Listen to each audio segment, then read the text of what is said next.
An exciting development for people who take insulin to control their diabetes. There's a new way to do it, largely replacing needles with an inhaler. CBS 2's Dr. Max Gomez here with more on this.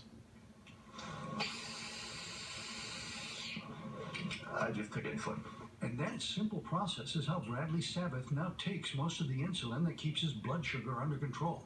A huge difference from what he used to do. I probably took about 8 to 10 shots of insulin per day and followed it up with 12 or so finger sticks. In addition to those many finger sticks to check blood sugar levels, as shown in this instructional video, diabetics who need insulin have to carry vials of the hormones, syringes, and needles, and then inject themselves multiple times a day, especially right before meals.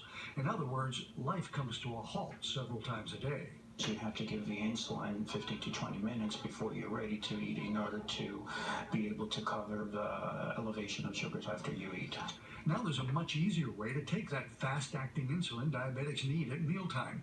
It's called AFREZZA, and it's inhaled. What makes it possible is a unique combination of molecules that microencapsulate the fragile insulin, protecting it until it gets deep into the lungs, where it dissolves and releases into the bloodstream. It acts faster than the subcutaneous insulin. It has a shorter action of time, which prevents low blood sugars, which can also be dangerous if the sugar gets too low. Absolutely.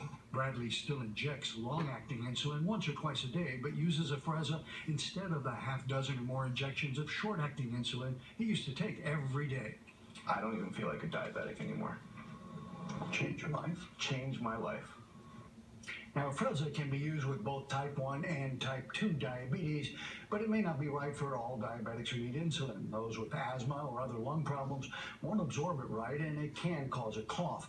But some patients actually get better blood sugar control with inhalable insulin because they hated the needles. They didn't adhere to the protocol just quite as well as they should have. Who wouldn't? I mean, my goodness, not a way to live your life. No, it sure isn't. I mean, there are pumps and other ways that are also make it easier, but this for people needed to do the injections, a lot easier. Yeah. Life changer. Yeah, Thank you, Dr. Max.